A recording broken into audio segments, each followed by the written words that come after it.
optimal minimal. At this altitude, I can run flat out for a half mile before my hands start shaking. Can I ask you a personal question? Now would seem an appropriate time. What if I did the opposite? I'm a cybernetic organism, living tissue over metal endoskeleton. Tim Ferriss Show. This episode is brought to you by MeUndies. If I'm not going commando, I'm in MeUndies. I have been testing these underwear for 3 to 4 months now, pretty much every day, and in fact threw out a bunch of my other underwear this morning. And on the road, in the house, they are extremely comfortable. They look good, feel good. They are made of micromodal, 2 times softer than cotton, as scientifically tested using the Kawabata method. Sounds very fancy, of course. And I get a lot of compliments from the ladies for these. You don't get diaper butt. You don't get the tired elastic band. They look great, and they have underwear for both men and women. Check out MeUndies.com/Tim, and you can see everything I've been wearing. The ridiculous, the sublime, everything in between, including my favorite, which is called out. And I would be remiss if I didn't mention their lounge pants. This is a new thing, and I've been wearing their lounge pants when I record podcasts. I've been wearing them out and about when I'm walking the dog, meeting people for coffee, and they are extremely comfortable. They're made from the same material as the underwear, but some of them, like the blue ones I have pockets so you can walk about without seeming like you're off of your meds and completely crazy. So that is awesome. And if you're not happy with the first pair you try on, I assume that refers to the underwear, they'll refund you completely and you can keep the pair you tried on for free. But if you're that kind of person, you should be ashamed because that's disgusting. MeUndies.com/Tim. Check it out. This episode is brought to you by Wealthfront, and this is a very unique sponsor. Wealthfront is a massively disruptive, in a good way, set it and forget it investing service led by technologists from places like Apple and world-famous investors. It has exploded in popularity in the last 2 years, and they now have more than $2.5 billion under management. In fact, some of my very good friends, investors in Silicon Valley, have millions of their own money in Wealthfront. So the question is why? Why is it so popular? Why is it unique? Because you can get services previously reserved for the ultra-wealthy, but only pay pennies on the dollar for them. And this is because they use smarter software instead of retail locations, bloated sales teams, etc. And I'll come back to that in a second. I suggest you check out wealthfront.com/Tim. Take the risk assessment quiz, which only takes 2 to 5 minutes, and they'll show you for free exactly the portfolio they'd put you in. And if you just want to take their advice, run with it, do it yourself, you can do that. Or, as I would, you can set it and forget it. And here's why. The value of Wealthfront is in the automation of habits and strategies that investors should be using on a regular basis, but normally aren't. Great investing is a marathon, not a sprint, and little things that you may or may not be familiar with, like automatic tax loss harvesting, rebalancing your portfolio across more than 10 asset classes, and dividend reinvestment add up to very large amounts of money over longer periods of time. Wealthfront, as I mentioned, since it's using software instead of retail locations, etc., can offer all of this at low costs that were previously completely impossible. Right off the bat, you never pay commissions or account fees. For everything, they charge 0.25% per year on assets above the first 15,000, which is managed for free if you use my link, wealthfront.com/Tim. That is less than $5 a month to invest a $30,000 account, for instance.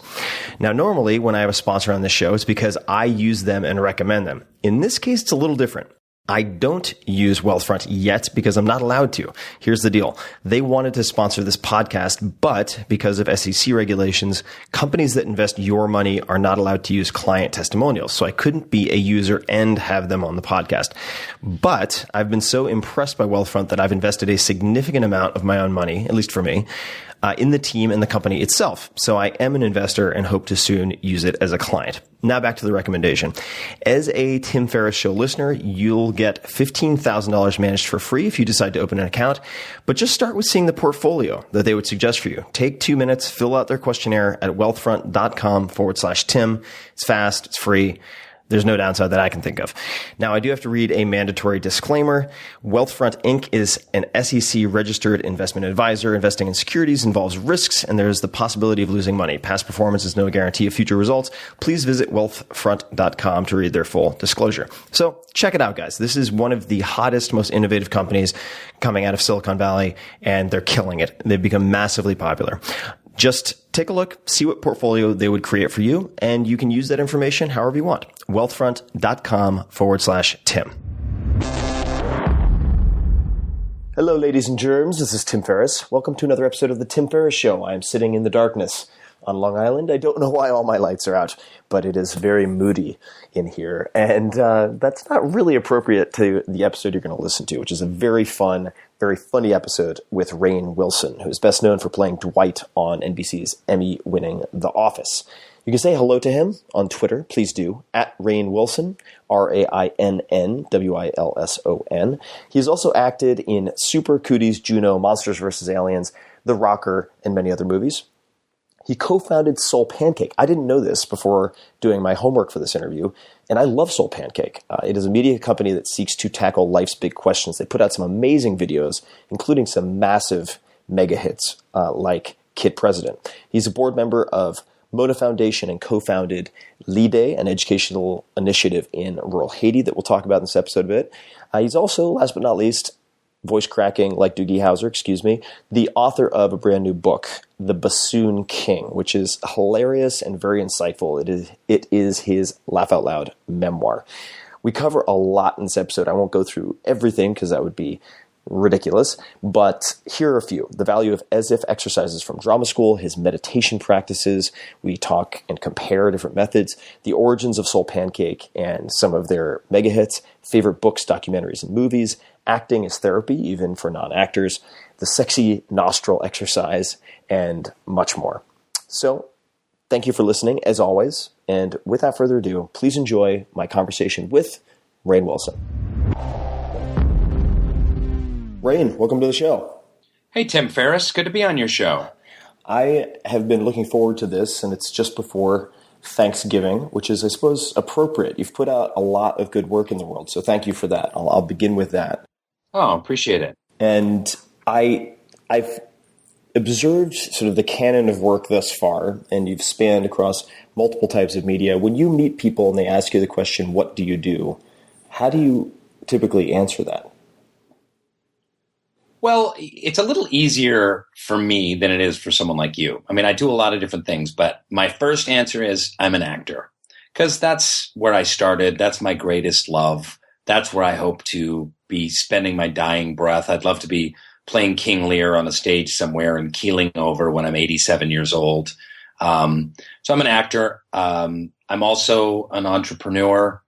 I like to think of myself as a writer and a humanitarian as well. So throw those into the mix. How could you describe for people who aren't familiar with it, SoulPancake? Because I love SoulPancake and have been a consumer and I guess more recently a participant. I had an excerpt from an interview that I did turned into animation and put on SoulPancake, which was extremely that's right. humbling and flattering. But what it means to be wealthy, I guess, or defining that term. Could you tell people a bit about SoulPancake for those who aren't familiar? Sure. So when I started getting well known for being Dwight on The Office, I saw an incredible opportunity to do something distinct, unique, positive on the web. The web at that time when we were first having these conversations in like 2008 was just the worst of humanity. Just everything. It was just pop-up ads and porn and just crassness and chat rooms. And nowadays, it's actually, there's a lot more positive and interesting stuff on the web, but back then, not so much. I wanted a forum for people to be able to discuss what I call life's big questions. That's something that's always really intrigued me. What it means to be a human being and all of the questions around that. Those are scientific questions. They're philosophical questions. They're spiritual questions. They're questions of art and creativity. It's what it means to be alive, where there was no place on the web to kind of discuss that stuff. So we started as a kind of a blog / social networking site where we had posts and people could write in their own life's big questions, create member names and interact with each other. And it was really cool for a while. Then we started making some video content on the side. Just as a side thing, I had done Oprah's podcast and I started doing some stuff with the Oprah Winfrey Network and making some little videos.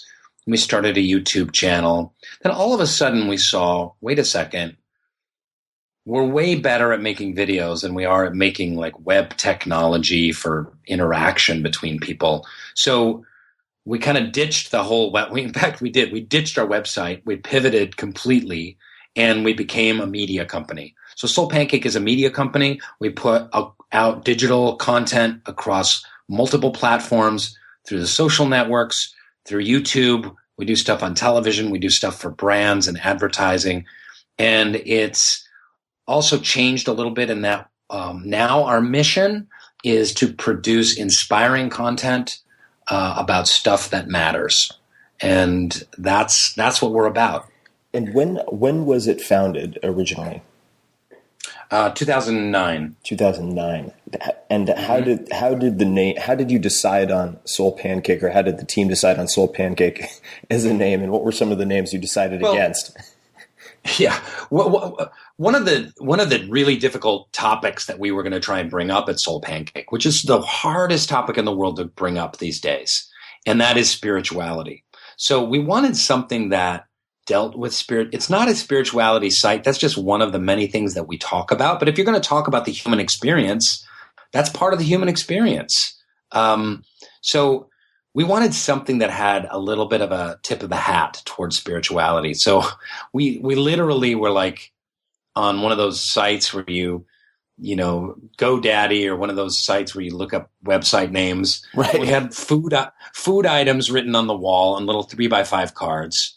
And then other catchy spiritual and philosophical minded phrases. So we had like holy taco and spirit burrito, and we had all these crazy names we were tossing. And funny story, I tell this in the book that I wrote. This was actually in Andy Grammer's apartment. Andy Grammer's a big pop star nowadays. Back then he was a struggling street musician. So I like to think that maybe we helped him out by having this discussion in his house. But then SoulPancake it wasn't taken. So we were like, hey, that's perfect. Everything that was taken, it was crazy what was taken. Like, who registers the domain name Spirit Taco? It's like, come on. Right, somebody in Montenegro who's just sitting on that, waiting for the big bid. Yeah, for its big payday. And a lot of people know of Kid President and that video, and then the sequence of videos. Was that did that originate on SoulPancake? Yeah, not exactly. We were having a discussion early on when we started our YouTube channel, and Devin Gundry, the co-founder of SoulPancake, was talking, and he said, we really need more joy on our channel. Part of what we try and do at SoulPancake is we try and be of service. So we're a for-profit company, but we're also trying to be of service to the world. It's kind of a crazy mission. It's an experiment. We're just seeing what happens. So we were looking for joy on the internet. That's a hard thing to find. Absolute joy, not like funny LOLs with cats on pianos and stuff like that, but actual joy. And Bobby Miller, our channel manager, said, hey, have you seen this Kid President? And he only had like 2 or 3 videos out at the time that only had like 5,000 views. And he was in Tennessee, a little African-American kid in a suit in a fake Oval Office made out of cardboard. And him and his brother-in-law, Brad Montague, who's a brilliant filmmaker, had done these little videos, and we're like, let's bring him over. So we just contacted him and said, come over to the SoulPancake family. And a few videos later, when we had kind of given him a little bit more of a budget and some better writing and some inspiration, they came up with Kid President's Pep Talk, which has like 50 million video views at this point. Yeah, it's incredible. It's done incredibly good, and incredibly well. Excuse me. And I guess across SoulPancake, you have well over 200 million views at this point. That may not be up to date, but that's the best number I could find. What would you like to What would you like to see for its future? Well, we want to be, SoulPancake wants to be kind of, for lack of a better phrase, I know this is going to make some people cringe. I always drives me crazy, but I'm going to say it. I'm going to go there, Tim Ferriss. No, go for it. And that is, we want to be like the Oprah Winfrey for millennials. We want to be the place that the brand that has carved out the niche of feel good, inspiring, uplifting entertainment that digs into big issues for young people. So we want to own that space. And that's our goal as a media company. It's an admirable goal, I think. Switching gears just a little bit, of course, you mentioned Dwight. You're very well known for playing Dwight on The Office, but you've picked a very wide range of different characters and projects. What has been the most challenging that comes to mind, and how did you prepare for it? Well, that's a great and deep question. So you're getting into the task and the craft of acting. A lot of acting is just stand there and listen and respond and be yourself, and it's not that hard. Sometimes acting is hard. There's certain roles that are super challenging. I did a movie about 4 years ago called Hesher with Joseph Gordon-Levitt and Natalie Portman, in which I played a dad, a dramatic role of a pill-popping dad whose wife had just died a few months earlier, just kind of stuck in his grief. And that was really challenging because you had to really bring it. You can't fake it. You can't fake cry. You can't fake be sad. You've got to go to some really dark places in a movie like that to make it believable and make it pop. So that was a very hard month of doing that movie, and challenging. And so I hope people didn't really see the film. They don't really see a lot of independent films these days, but it's a really terrific film. Metallica does the music for it, and it's really kind of badass and sad and profound and funny at the same time. How do you explore a dark character like that, or Backstrom for that matter? I mean, that's another one, which I think people would not immediately envision in their mind as a role you would grab, given the amount of comedy that you've done. But when you're trying to put yourself, develop that character, put yourself into a state that facilitates the character, how do you go about doing that? And is it something that you can slip in and out of, or does that put you into a funk for the entire period that you're doing the shooting? Well, there have been a few times when I have kind of just had myself kind of really enter the worldview of the character. So the important thing when you're playing a character is you've got to see the world through their eyes. If you can really see the world through the character's eyes, then it doesn't matter what lines you have or what scenes you have or what conversations you have or situations, it'll be truthful because you're really tapped into it. So sometimes I'm not like all Mr. Method actor or something like that, but there are certain roles where you have to do that. You have to go there for the duration of the film, or when you're on set, or at least just around when you're shooting. My favorite analogy is there's this acting exercise you do in acting school called as if. So you just pretend as if. So now, my wife wasn't killed in a brutal car accident, and I wasn't addicted to pills, but I can imagine what that might be like. So you act as if your wife, my wife, who I love, I've been with for 20 years, I imagine what that would be like if I were to lose her, and if I were to be on pill. I've certainly been on pills before. I've taken drugs before. I know what that's like. I've experienced grief before. I've lost friends. So you kind of cultivate a kind of emotional imagination. There's an emotional landscape that you try and inhabit. And you just go deeply into your imagination. It's just like pretending. I mean, it's basically kids in a sandbox, like you're a pirate and I'm a space alien. Let's pretend, and ready, go. And you just do it on a much, much deeper level. That's really all acting is about. And part of the reason I ask is because I wonder, when you hear people talk of, say, life imitating art, art imitating life, if learning to go into a very deep, dark, maybe depressive character in any way helps you get out of dark and depressive periods in your own life. So maybe jumping to that side of things, are there any particular low periods in your life or career that you were able to dig your way out of, or build yourself back up out of, that you think are illustrative or important, very pivotal in your life? Well, that's a great question that I've never been asked before. I think that when I did Backstrom, I was going through a really hard time in life. It had nothing to do with The Office ending. It was just a hard time in life. And that was both challenging and exhilarating to play a character like Everett Backstrom. For those 12 of you who watched the show, thank you. And for the rest of you, fuck off. Can I say fuck off on your podcast? Oh, yeah. I'm just kidding. Yeah, I'm from Long Island. F-bombs are fun.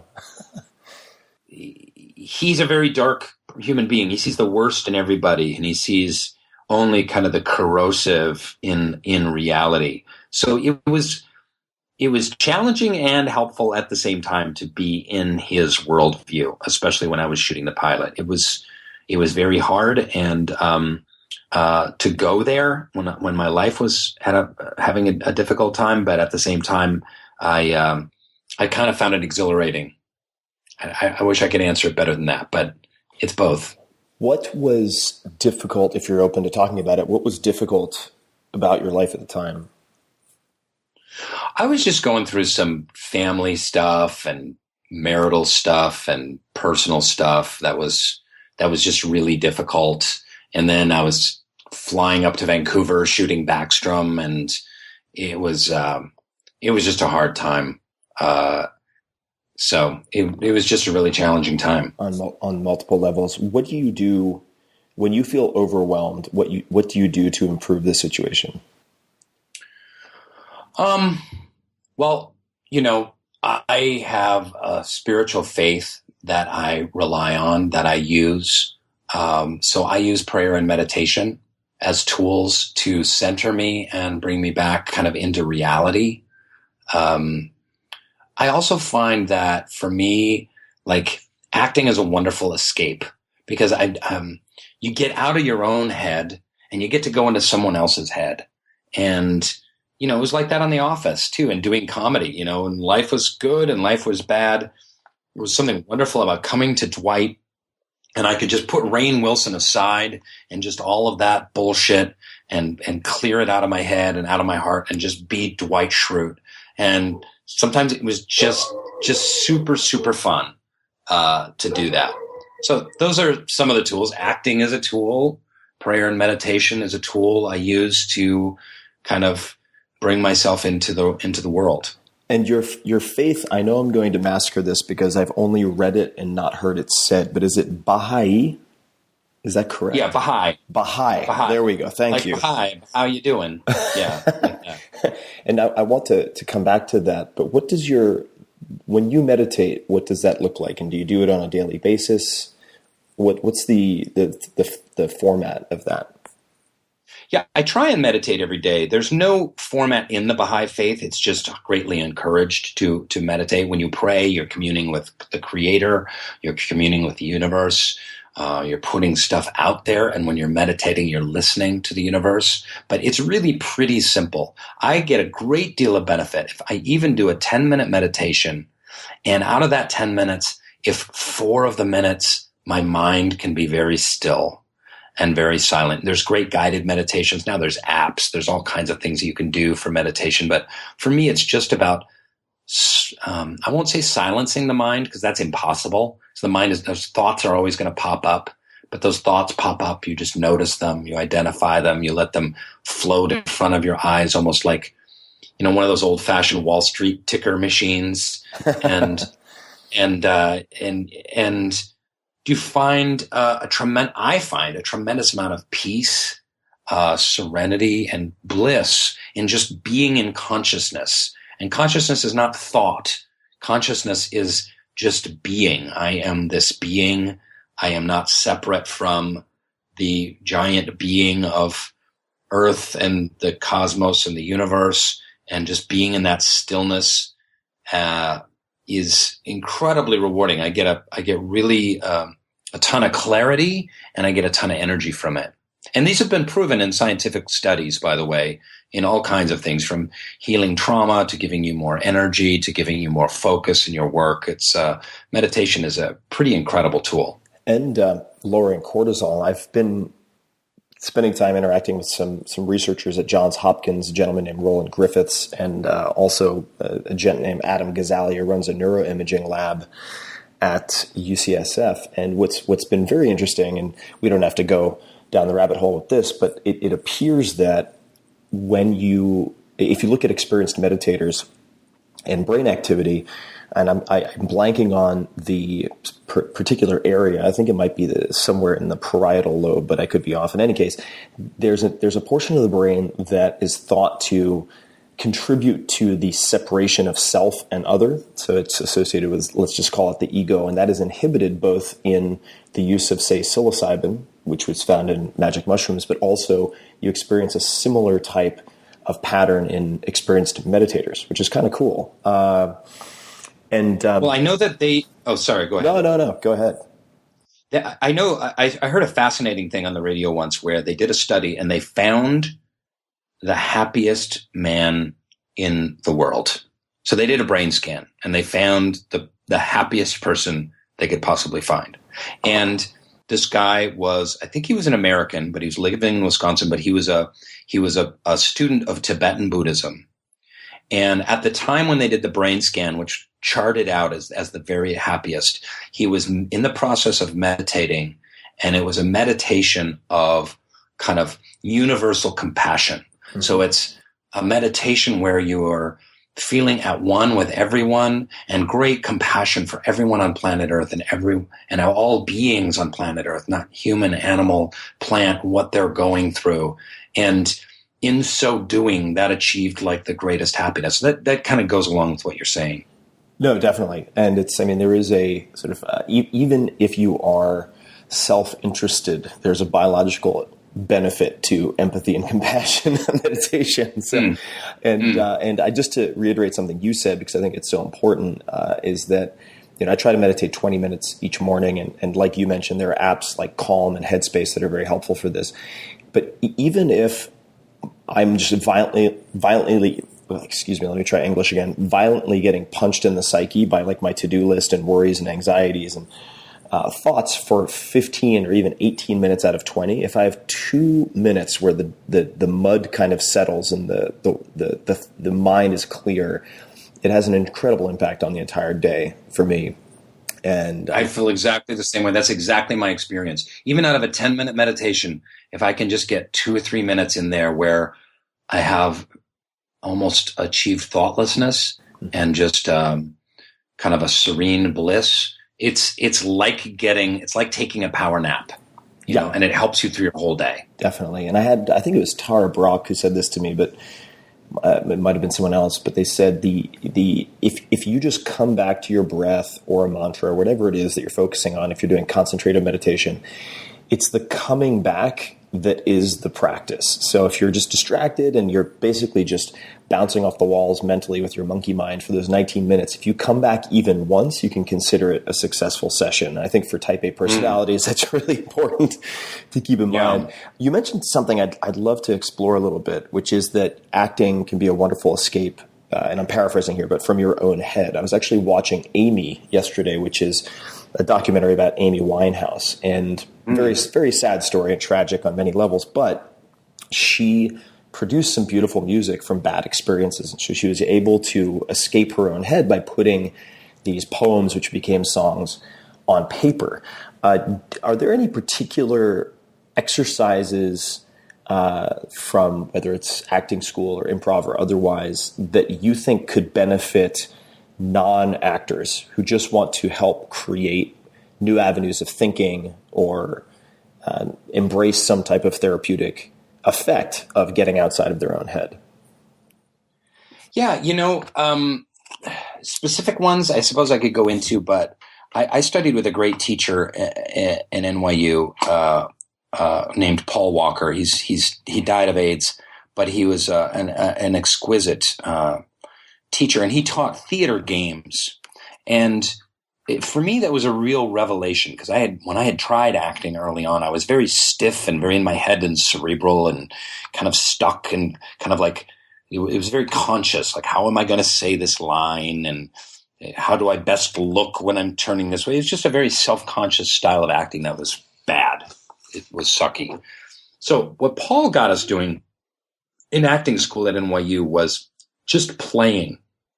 And there's something incredibly freeing about playing like a kid, and that your impulses as an actor and your impulses as a kid at play are really the same thing. Like I said before, it's deeply pretending. So, are there specific exercises? I mean, I suppose I could think of some, but, how much fun is it to play red light, green light and for 20 minutes or duck, duck, goose? And then to move from those exercises into more and more imaginative kind of improvisations, but where you allow yourself to just play like a child. And sometimes children play and they're competitive. Sometimes they play and they're very serious. It's not all kind of this general like wee kind of stuff. And I found that so freeing. And it was the key for me as an actor that kind of broke me open and got me out of my head and just got me in my body and in that place of kind of pure imagination and spontaneity that you really want as an actor. Mm-hmm. And I think it seems to me also when you put yourself in that place, much like meditation, you have to be present state aware. You can't be worrying about something that you have scheduled 2 weeks in the future, or resenting something like some idiot who cut you off in traffic that morning. You have to be in that moment and be effective and to have fun. You just can't be distracted by those things. Yeah, like we'll do a thing where I just remembered because I did it recently at SoulPancake. I did some sessions with the employees at SoulPancake. I do kind of games and improv stuff where everyone has a number from 1 to 10. There's 2 teams of 10 on each side of the room. There's a stool in the center of the room with a shoe on it. And the goal is you've got to get the shoe and then get back to your place in line, right? It's a pretty simple game. But then you also do this game called Sexy Nostril, where you write down adjectives and you write down body parts. So it could be angry, sad, lonely, energetic. Those are the adjectives. And then body parts, earlobe, testicle, anus, shoulder, blade, fingernail, whatever. And you draw one of each. And then you try and play a game manifesting those characteristics. So if you have sex nostril, and then you have to play that same game of getting the shoe and getting back in line, but you're a person where their center of their energy is in their nostril, and it's a very sensual, sexual energy. And you're just it helps you create a character and play as that character. And it takes you out of your head and it just gets you in your body and gets you kind of feeling and responding. And I love teaching that stuff. It's super fun. And for me, Tim, I'm in my head a lot and it's kind of sucks. Yeah, so there's too. certain tools that I have to use to get by. So I've learned in my life, I don't remember every day, but there's certain things I have to do to just be out of my head and just to get to normal. I'm not talking about like being like really super effective. Just to get to normal, I have to do meditation. I have to do some exercise.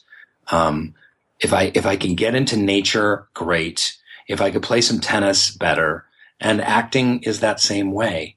Acting, rehearsing, playing characters. These are the things that get me out of my head and out of just analyzing every goddamn thing that comes down the pike and leaves me miserable and making really bad choices. No, I'm laughing because I spend so much time in my own head. And when people are like, are you going to write another book? I'm like, well, actually, I can't contend with another 3 years in my own head right now. So no, I'm going to be putting that off. and we're going to, we're definitely, I want to talk about your book. Before we get to that, I guess you mentioned exercise. You also mentioned tennis. Are there any particular types of exercise, or how do you exercise? What is your routine, your ideal exercise routine? I'm the worst. First of all, I'm a big fat slob. So, I'm not I don't have the 4-hour work week and the 4-hour body down and the 4-hour this. I'm like, I could do 4 hours of video games. The 4-hour video game diet. I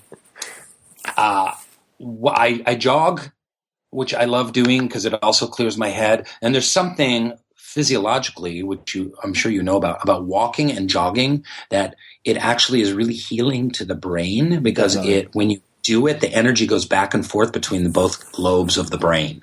So when I was reading about that, I was wondering like why when I go jogging, I feel so refreshed. And it's not just the exercise. It's also that physiological component. I play tennis about twice a week. I'd love to play more like 3 or 4 times a week. When I play tennis, it's all your focus on the ball and the focus on your movement and these kind of spiral movements that you're making. And that really gets you out of your head good. And then recently, just literally in the last year or two, I've been doing some weight training, which I find I feel really good doing it. But everything I do is super light and really undisciplined. So please don't there's not going to be a Rainn Wilson diet and exercise book coming out anytime soon. I feel bad even talking to you about it because you're like the Zen master of all things exercise. Well, I mean, the good news is it's very, very minimalist. So we can definitely talk about that another time, anytime. The next few questions I'd like to ask, and I have a feeling that, well, Bahai's definitely going to come back into this, but to fire off a couple of very short questions, and the answers don't need to be short, but they can be. When you think of the word successful, who is the first person who comes to mind and why? Successful. Oh man, you're killing me. Wow, I don't have anyone coming to mind. Is that weird?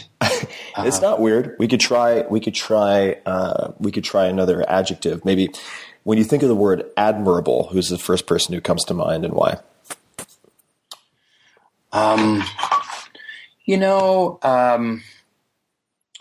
When I think of admirable, I do a lot of work in Haiti. And there's a lot of people there that I've met over the years that have given up big careers. They've given up a lot of money and a lot of potential in the United States to go live and work in Haiti. And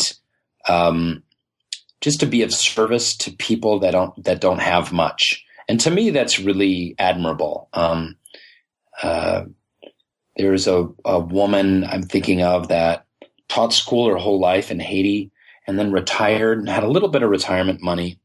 And then her name is Sue Puzo, and she retired and went to her house. And then the next morning there was a ring at her doorbell, and there was a little Haitian boy. And he said, "Hey, I heard you used to teach." She said, "Yeah." And he's like, "Well, I need to learn how to read. Will you teach me how to read?" And she's like, "Okay, come in. Let me give you a little lesson." And she gave him a few little exercises and some sheets to work on. Then the next morning he knocks on the door and there's 3 little boys there. And he's like, "I brought 2 of my friends. We all want to learn how to read." And she's like, "Okay, come in." Then the next day there were more. The next day there were more. All of a sudden, this retired school teacher who's in her 70s has created a school in her backyard. And I'm not exaggerating. It's all in her backyard of her house. And there's classrooms. There's a tool shed has first grade, and a palm frond has kindergarten under it. And the 3rd graders are on her deck, and in her kitchen are the 4th graders. And she's hired teachers, and she's used her retirement money and what little inheritance she had to hire teachers and start a little school. And then she even rented the house next door to house these homeless street kids. And I got to see this firsthand many times on many trips down to Haiti and watch the evolution of the school. Eventually, her and her husband just got too sick and too old to continue it, and they had to transition the kids into other places. But when I think of admirable, like really admirable, I know a lot of billionaires. I know a lot of actual like billionaires, and people with a lot of money. I know movie stars and people that are very successful in the entertainment industry. Nothing against them, and a lot of them are really admirable, successful people. But that's when I think about that, like what really moves me in my heart about, what is admirable. It's it's selfless giving to someone else, to me is truly admirable. Supuzo. Yeah. And you have an educational initiative, as I understand it, and I'm going to probably mispronounce this one too. Is it Lidè? Am I off? Lidè. Lidè. Yeah. Oh, so close, but so Lidè. far. Yeah. And that could you describe what Lidè is doing in Haiti? Yeah, well, my wife and I went down to Haiti to tour some schools before the earthquake, just a few months before the earthquake. So it was like 6.5 years ago now. And we fell in love with that country. And I really encourage you, all your listeners, to go down to Haiti and give it a tour and check it out, because you fall in love with the country. It's a beautiful country, as ravaged as it is, as poor as it is, as desperate as it is. There's something magical about it. It's really the culture, the art, the music, the people, the sense of humor, the food, the life is really infectious. People really fall in love with it. So we fell in love with it. Then the earthquake happened. So we started going down and doing this trauma work with adolescent girls after the earthquake, where we'd use the arts to kind of heal trauma. And then we saw all these incredible effects of using the arts with adolescent girls, and education for adolescent girls, and literacy for adolescent girls. And then the more I was reading about it, I read a lot about, and the United Nations recently had a study, and you're going to hear more and more about this, that the number one way to eradicate poverty in the world is to educate girls. Oh, girls' education totally is the number one way. Yeah, because if you educate a girl, you're ultimately educating a family. And I hate to say it for the male gender, but there's a lot of like playing craps and drinking and so on that goes on. I always say if you educate a girl, she educates her children, her cousins, her aunts, her mom, her sisters, and her neighbors. If you educate a boy, they move to the big city and become an Uber driver. And that's or the equivalent. That's what always happens. So we got into this arts education and girls education. So we're out in rural Haiti. We're way out in the north of Haiti. We go to some really far out places that most Haitians don't even know exist. And we do arts and self-empowerment, self-esteem workshops, and literacy. And then we give scholarships and try and get the girls in the educational system. And I will link to that organization in the show notes, along with everything else for people who want to learn more about it. Going a little micro, I guess, besides the Bassoon King, what is the book you've given most to other people as a gift? The book I've given the most as a gift is called The Family Virtues Guide, by, I think it's Linda Popov is the last name, I think, Popov. The Family Virtues Guide is a really interesting thing I give to parents. It basically talks about virtues-based education. And it's for all kids. You could be atheist, you can be Catholic, Muslim, you can have faith, you can be agnostic, whatever. One of the recent developments too in education has been around, you can call it whatever you like. I like calling it virtues, but you can call it character traits or positive character leadership traits or whatever. But teaching a kid the stuff they don't learn in school about virtues, for instance, what are virtues? Compassion, honesty, kindness, humility, perseverance, determination. All of these are positive virtues. You can look at them from a religious standpoint. You can look at them just from a entrepreneurial, standpoint. But kids really thrive when they learn these virtues, and the world is really hurting because the kids don't have them nowadays. They don't learn them in school, and a lot of times they don't learn them from their parents. So the Family Virtues Guide gives all these exercises to her. We have like a virtue of the week. Like we'll have determination as a virtue of the week. And then every day we'll check in like, hey, how was your determination today? And my son, Walter, who's 11, like he'll go like, well, I was really having a hard time, but then I got really determined and I pushed through and I finished the test and I feel really good about myself. So, so creating a consciousness about these character traits is really important. It's a great tool for teachers. There's also a teacher's guide by the same author, and I just think it's a gold mine. That I'm so glad you brought that up. It's very Ben Franklin. I've been looking for a book like this, and not because I have children, but because I've always wondered, why aren't these traits or characteristics or virtues, like very similar to sort of arete in ancient Greece, why aren't they taught in a progressive way with exercises? Because you could ostensibly put something like that together, a curriculum where you have sort of comfort challenges and exercises that develop each of these or test each of these. And I feel like the Family Virtues Guide is just the beginning. I think you could go way farther than it goes. And I think you're right. There could be an entire curriculum based around this stuff. But what is incredible is when you bring your consciousness to it. Like, what happens when you bring your consciousness to compassion? And you have a child, an 8-year-old, or even a teenager, noticing compassion around them, and then noticing when they're compassionate to someone else. Like compassion can be trained like any other muscle. Oh, definitely. I mean, completely. And I think there's also a neurological basis for that. There would have to be, that I would think, if you're digging the groove and the sort of mental record player for compassion, it's going to become more and more of a reflexive action or thought pattern at the very least. Yeah. Do you have any favorite documentaries or films? I have tons of favorite documentaries. Now you stump people with the questions because they're so, God damn you. They're highly specific. We could come back to this one too. Okay, let's come back to that. Let me mull that. Okay, so we'll come back to the documentaries.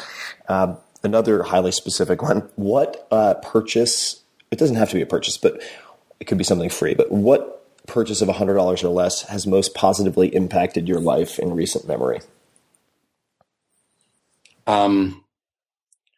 Okay, it's not $100 or less, but I have to talk about it. Let's do it.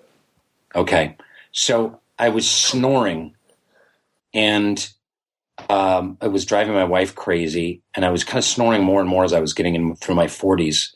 And so I went in, and then I got this mouth guard from my dentist that not only stops me from grinding my teeth, but it kind of moves my jaw forward, like just by half an inch or something like that when I sleep. So it clears like this air channel. Mm-hmm. And like all of a sudden, like I'm breathing better all night long and not snoring. And I'm getting like a way better night's sleep.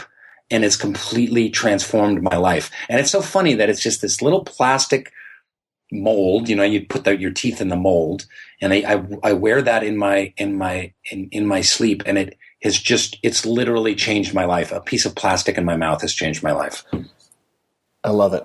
And that's something people can experiment with also if they don't want to go to the dentist. I mean, as someone who's worn way too many mouth guards because I had a habit of enjoying getting punched in the head or kicked in the face doing combat sports, which I don't recommend for anyone who wants to preserve cognitive function.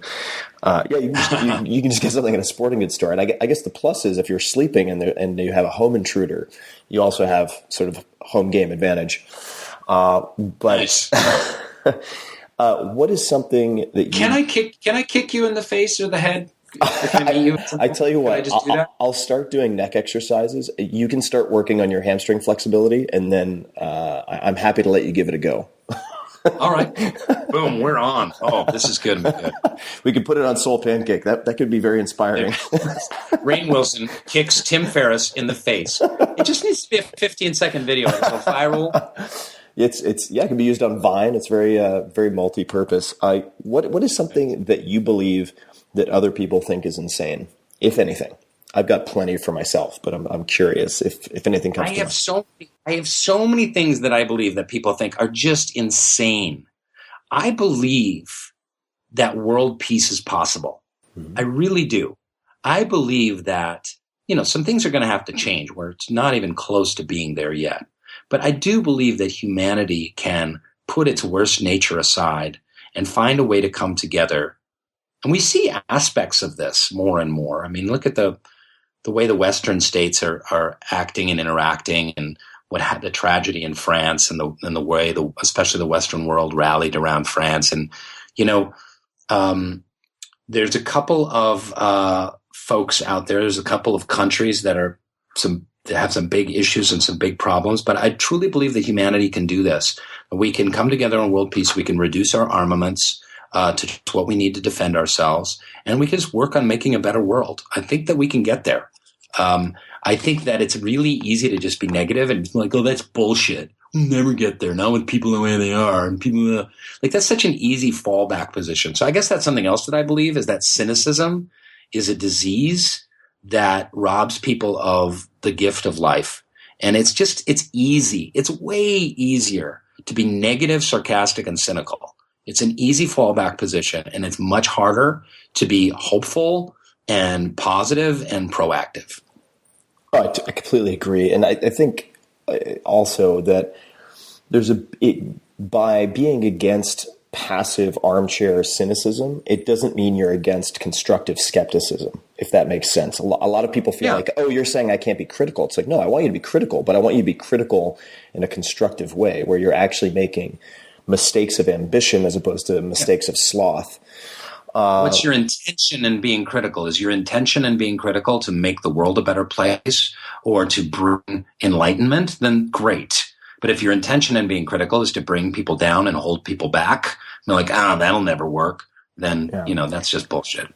No, I agree. One of the more interesting discussions about world peace that I've seen was actually an experimental class at Stanford with BJ Fogg. It was part of the Persuasive Technology Lab.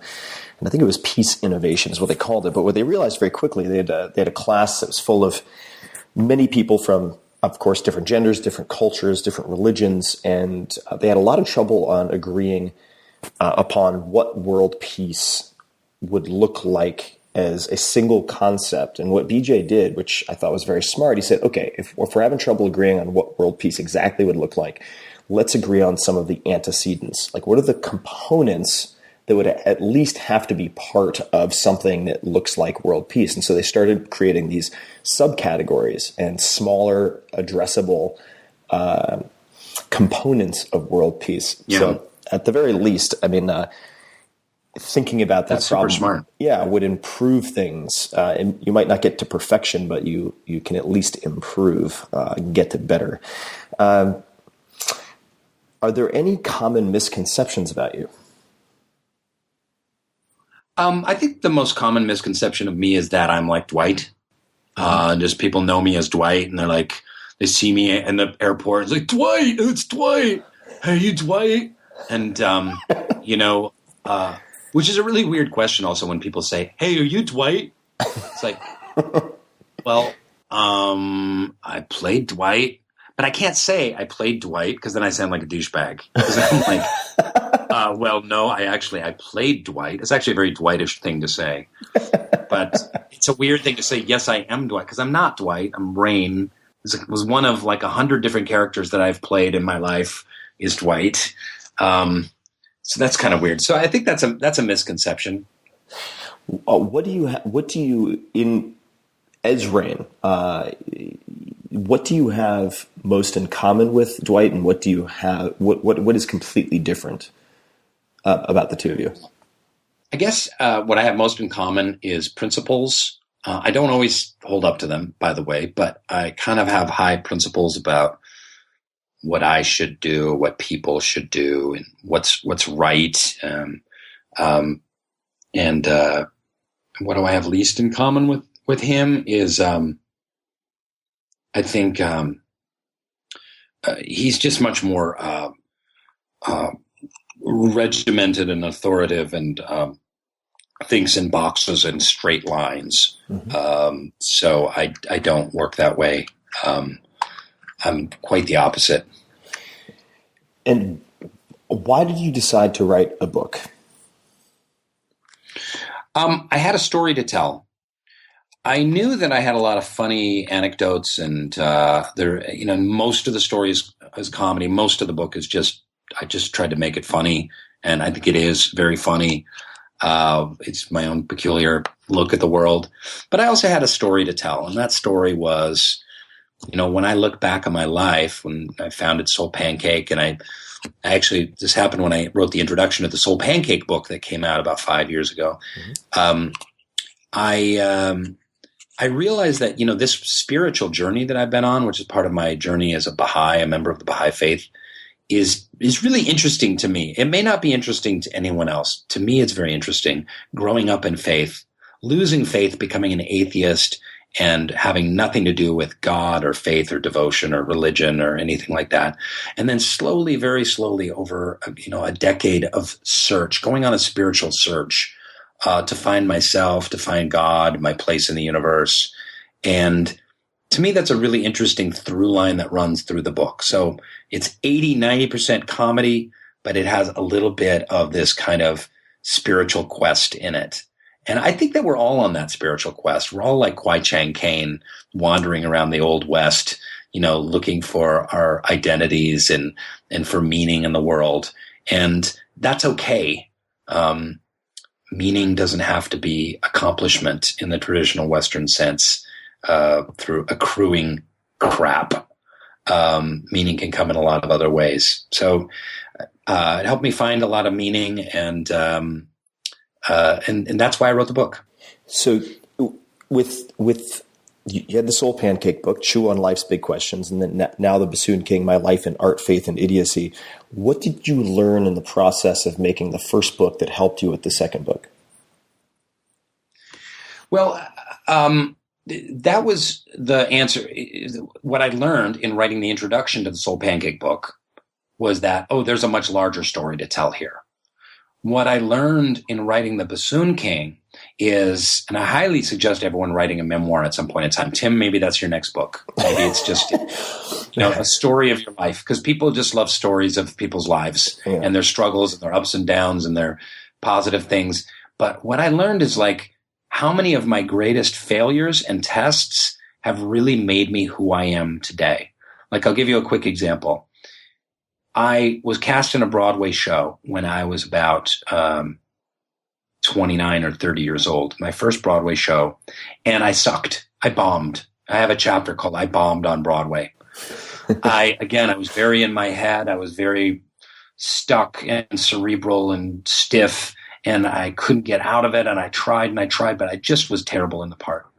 But after I finished that show, I was kind of like, you know what? Fuck it. I'm never doing that again. I'm never going to get stuck in that again. I can't. Life is too short. I'm too miserable. And I gotta be me as an actor. I have to bring who I really am as a human to my acting. So it's quirky. I'm offbeat. I'm odd. I'm a weirdo. I buy shirts at the thrift store, and this is who I am, and this is who I have to be. So, it really changed me as an actor and as an artist. And I went through hell in that Broadway show. But if I hadn't gone through that hell, I never would have been able to play Dwight Schrute. I never would have had the success that I had in LA and on TV and film in doing odd characters if I hadn't gone through that terrible, terrible ordeal. And so that was an incredible thing to learn from writing a book, looking back at those failures and how they can be transformative. Yeah, I think if I ever write a memoir, I'll have to do it soon, and it'll be called 14 Minutes into My 15 Minutes, a short biography of short memoir of Tim Ferriss before it's irrelevant. What are the core tenets of the Baha'i faith? Because correct me if I'm wrong, but your parents, or at least one of your parents, were also Baha'i. Is that right? Yeah, I grew up Baha'i. So the tenets of the Baha'i faith are: Baha'is believe that there is only one God, and that this creator, all-loving, all-knowing creator, wants to educate humanity by sending down divine teachers every 500 or 1,000 years. These divine teachers, a lot of their names, like the Buddha, Krishna, Abraham, Moses, Jesus, Muhammad. They come to various people at various points in time, kind of giving an updated lesson in spiritual evolution from God, the creator, because God wants us to mature spiritually, just like we're maturing technologically and materially. And we're not there yet. So Baha'is believe that a man named Baha'u'llah, and that name means the glory of God, that Baha'u'llah was an actual person who lived in Iran in the mid-1800s. He proclaimed himself to be the promised one of God, the newest, the latest of these divine teachers. He was in a Muslim country, so he was persecuted and locked up in prison and tortured and banished, and his family was killed, and tens of thousands of early Baha'is were martyred. And he spent his whole life being banished and in prison, and he wrote many hundreds of books and tablets that Baha'is believe are holy and that contain the solution for the world's problems today. So Baha'is are hard at work at kind of healing the world spiritually. Theoretically, that's what we're doing. And do you have any type of or equivalent or approximation to, say, the Ten Commandments, for instance? Because I find that if you look at, say, the Ten Commandments, I mean, a lot of them seem like pretty good rules or Sure. good guidelines, even if you are atheistic, An atheist. or otherwise. And is there a similar sort of to-do and not-to-do list in the Baha'i faith? Yeah, there are basic core tenets of the Baha'i faith. So one is the harmony of the human race. So elimination of racial prejudice is super important for Baha'is. We're all members of one human family. No one is better or worse from their skin color. All religions are one. The essential harmony of, I think you dig this one, the essential harmony of science and religion. We live in a world where science and religion are so at odds and they can't see eye to eye. And the secular science folks are like, oh, religion is bullshit. And the born again fundamentalist religion people are like, oh, scientists are full of shit. And Baha'is believe that they're both manifestations of the creation of God, that science is there for us to understand the physical world that we're in. It's very real. Religion without science is mere superstition, according to Baha'u'llah. One of the important teachings of the Baha'i faith is the individual investigation of truth. So every person is on a journey to find the truth for themselves, and that's an important obligation for everyone to undertake, is finding the truth for themselves. The equality of men and women. So this was taught by Baha'u'llah in the mid 1800s, that men and women are equal. And a universal education. And another teaching is the eventual universal language, that if we have a universal language that runs throughout the world, that will be, you talked about those building blocks to world peace. Mm-hmm. A universal language that was spoken by everyone on the planet, in addition to whatever their native language was, would be super helpful so that everyone could communicate with one another. It sounds kind of simplistic, but it actually would be super, super helpful. We seem to be heading that way kind of with English right now. Mm-hmm. It's kind of becoming a universal language. You go to Europe, you go to China, you go to Russia, like everyone speaks English as a second language. Mm-hmm. So those are some of the key teachings. There's no clergy in the Baha'i faith, which I really like. There's no one above anyone in the Baha'i faith. No one has a station above anyone else. So that's a cool thing. And when you pray, what does praying look like? Do you have any favorite or common prayers? And the reason I ask is that again, even for someone who is non-religious, I think there are things that can be very useful, even if they're just viewed as philosophy. So, for instance, the Serenity Prayer is very similar to the meditations of a lot of Stoic philosophers. And I read a lot of Stoic philosophy, and I find the Serenity Prayer a very helpful thing to memorize and consider on a regular occasion. Do you have any particular prayers that you have found helpful over the years or most recently? Yeah, I love the Serenity Prayer. It's really beautiful. I love especially the second half of the Serenity Prayer, which doesn't get as much focus. You're essentially saying, God, grant me the courage to do the things I can. Mm-hmm. So, and that's an interesting way of looking at the world, where we live in a very self-will powered world. Like, it's like pull yourself up by your own bootstraps, and you are what you make yourself.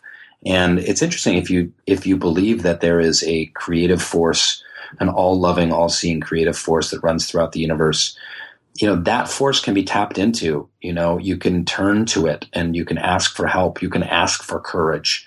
You can ask for serenity. I think, to me, the most important prayers and the ones that really help balance me out, like we talked earlier on in the conversation, are prayers of gratitude.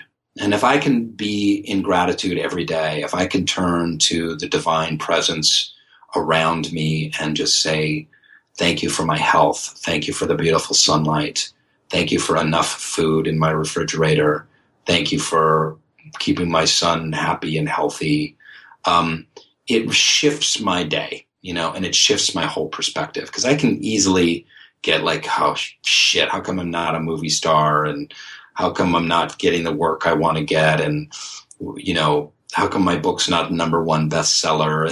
And, it's easy to get into that negativity, but prayers of gratitude I find really helpful. And, coming back to getting out of your own head, I think that it ties into sort of compassion and empathy and looking at the world through a lens other than your own at the same time. I mean, I find that as someone who's hardwired to be kind of type A, hard driving, achievement focused, focusing and driving hard on something is not the difficult part. It's stepping outside of that torrent of self-focused thought to exhibit gratitude and actual appreciation that is challenging. And that's the piece that requires more practice, which is, yeah. So I'm going to come back. We're going to wrap up in just a few minutes, but I will come back to the documentary question. I've not forgotten, but in the meantime, if you could have one billboard anywhere with anything on it, what would it say? Maybe it would be a billboard that says, "Don't be an asshole,"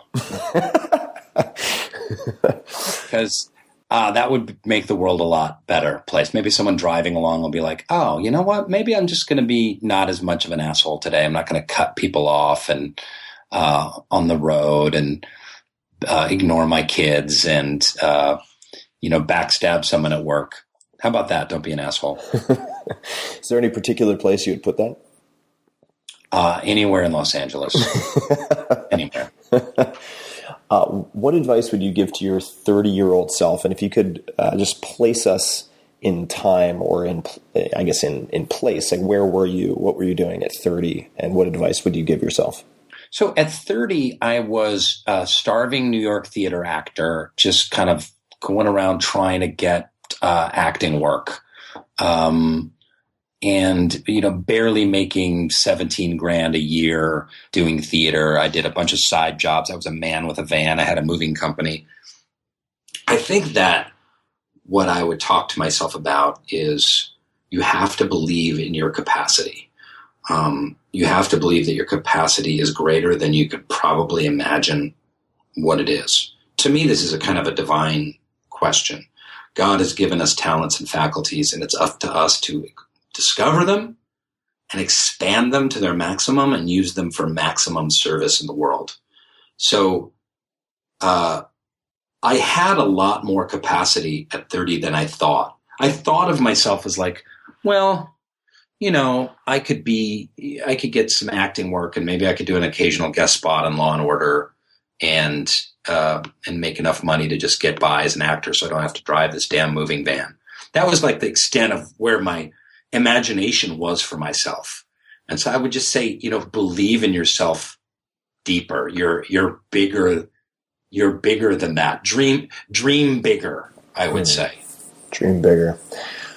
That could be your second billboard. After Don't Be an Asshole, you should have primed the pump with that. And then a mile later on Sunset, you have Dream Bigger. Just so their dreams aren't of being a bigger asshole. Yeah. Favorite documentaries or films? Anything? Oh man, there's so many, dude.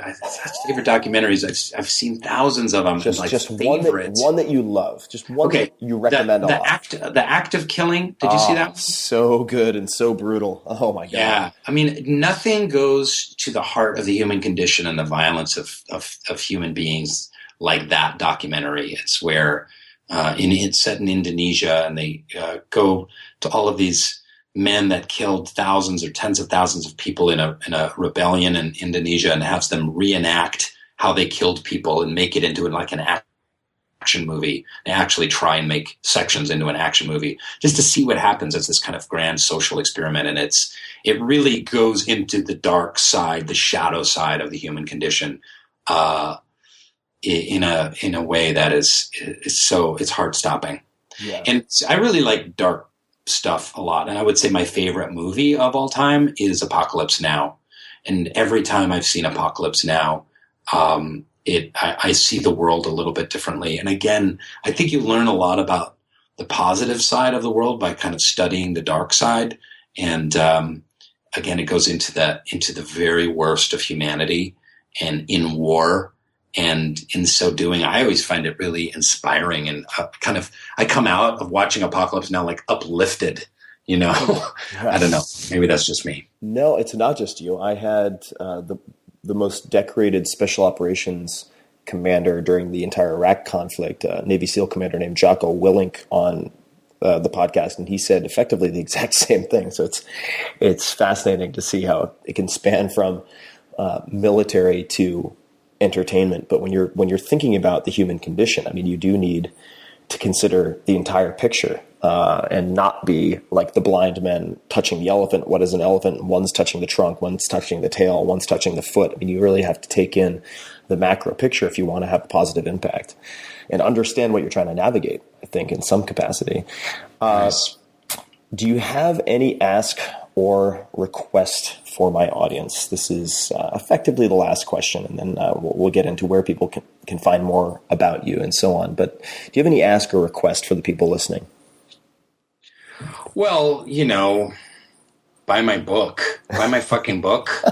Is that possible to say? No, that's totally fair. We'll get I'll ask for a second request or ask. And the book, by the way, folks, I mean, the Bassoon King is hilarious. A lot of laugh out loud moments. It's a very fast. It's an easy read and very, very honest. So if this is whet your appetite, then you should check it out. And I'll link to that in the show notes as well for people. But any other ask or request? Yeah, you know, I would ask people. I would ask listeners. I don't want to sound like pretentious asshole, but I would ask people to dig deeper. We can make the world a better place. We can ask more of ourselves. We can do more for others. And I think that our life is a journey, and to dig deep on your journey, and the world will benefit from it.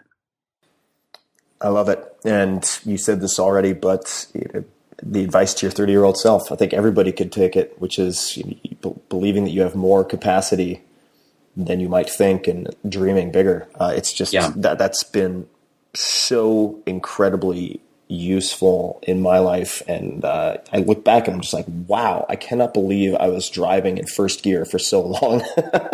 What the hell was I doing? You know, that's a great way of looking at it. Where can people find you online, and where would you like them to go online also? Well, they can find me at Rainn Wilson on Twitter and Instagram. I'm on Facebook, of course, all that nonsense. They can check out SoulPancake, subscribe to our YouTube channel, and check out lidèhaiti.org, and check out the incredible work that is happening in the fields of girls' education, arts education, and what's also called informal education, where it's like education under a tree. That's the future. And if you want to help change the world, it's through education, I believe, that empowers people to make the change in their own communities. So check that shit out. 100%. Yep. If you want to not only help break cycles of poverty, but create problem solvers instead of problem creators or passive participants in the world, then education is the force multiplier. Well, Rainn, and for those people who are going to try to find you on the social webs, Rainn with 2 N's, it's been so nice to chat with you, and thanks for taking the time. This has been a blast.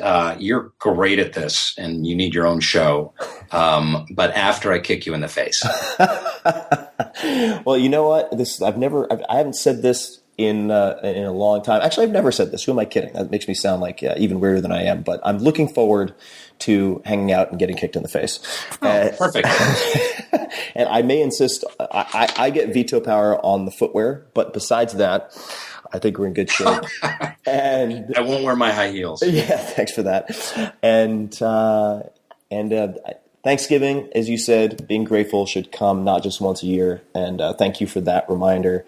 Rainn, everybody listening, you can find show notes, links to everything, all sorts of goodies that came from this conversation at 4hourworkweek.com, and click on podcast, all spelled out, or just go to 4hourworkweek.com/podcast. And until next time, thank you for listening.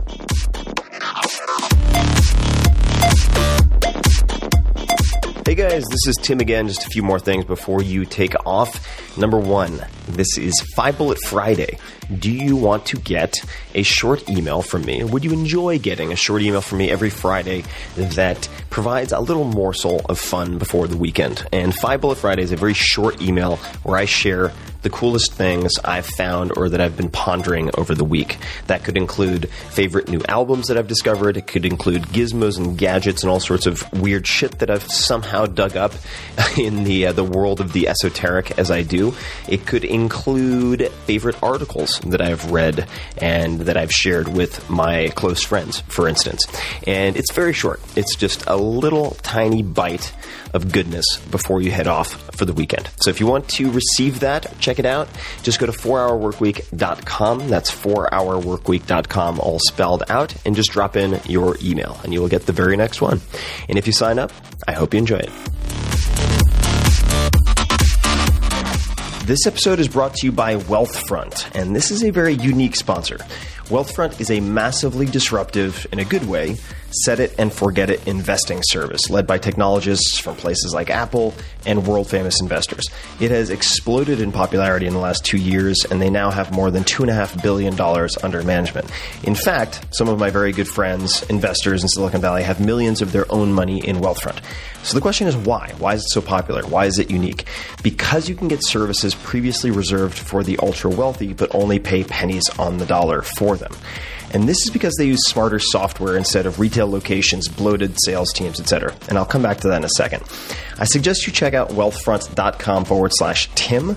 Take the risk assessment quiz, which only takes 2 to 5 minutes, and they'll show you for free exactly the portfolio they'd put you in. And if you just want to take their advice, run with it, do it yourself, you can do that. Or, as I would, you can set it and forget it. And here's why.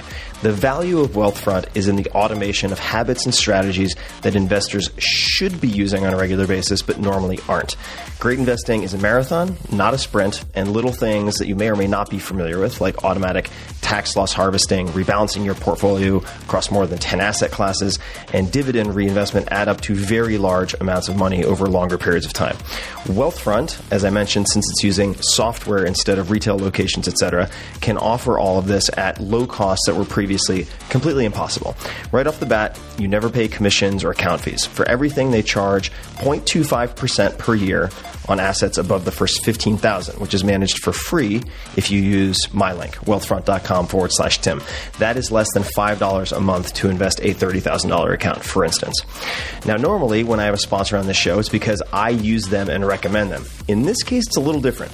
I don't use Wealthfront yet because I'm not allowed to. Here's the deal. They wanted to sponsor this podcast, but because of SEC regulations, companies that invest your money are not allowed to use client testimonials. So I couldn't be a user and have them on the podcast. But I've been so impressed by Wealthfront that I've invested a significant amount of my own money, at least for me, in the team and the company itself. So I am an investor and hope to soon use it as a client. Now back to the recommendation. As a Tim Ferriss Show listener, you'll get $15,000 managed for free if you decide to open an account, but just start with seeing the portfolio that they would suggest for you. Take 2 minutes, fill out their questionnaire at wealthfront.com/Tim. It's fast, it's free. There's no downside that I can think of. Now, I do have to read a mandatory disclaimer. Wealthfront Inc. is an SEC-registered investment advisor. Investing in securities involves risks, and there is the possibility of losing money. Past performance is no guarantee of future results. Please visit wealthfront.com to read their full disclosure. So check it out, guys. This is one of the hottest, most innovative companies coming out of Silicon Valley, and they're killing it. They've become massively popular. Just take a look, see what portfolio they would create for you, and you can use that information however you want. Wealthfront.com/Tim. This episode is brought to you by MeUndies. If I'm not going commando, I'm in MeUndies. I have been testing these underwear for 3 to 4 months now, pretty much every day, and in fact threw out a bunch of my other underwear this morning. And on the road, in the house, they are extremely comfortable. They look good, feel good. They are made of micromodal, 2 times softer than cotton, as scientifically tested using the Kawabata method. Sounds very fancy, of course. And I get a lot of compliments from the ladies for these. You don't get diaper butt. You don't get the tired elastic band. They look great, and they have underwear for both men and women. Check out MeUndies.com/Tim, and you can see everything I've been wearing. The ridiculous, the sublime, everything in between, including my favorite, which is Called Out. And I would be remiss if I didn't mention their lounge pants. This is a new thing, and I've been wearing their lounge pants when I record podcasts. I've been wearing them out and about when I'm walking the dog, meeting people for coffee, and they are extremely comfortable. They're made from the same material as the underwear, but some of them, like the blue ones I have pockets so you can walk about without seeming like you're off of your meds and completely crazy. So that is awesome. And if you're not happy with the first pair you try on, I assume that refers to the underwear, they'll refund you completely and you can keep the pair you tried on for free. But if you're that kind of person, you should be ashamed because that's disgusting. MeUndies.com/Tim. Check it out. And until next time, thank you for listening.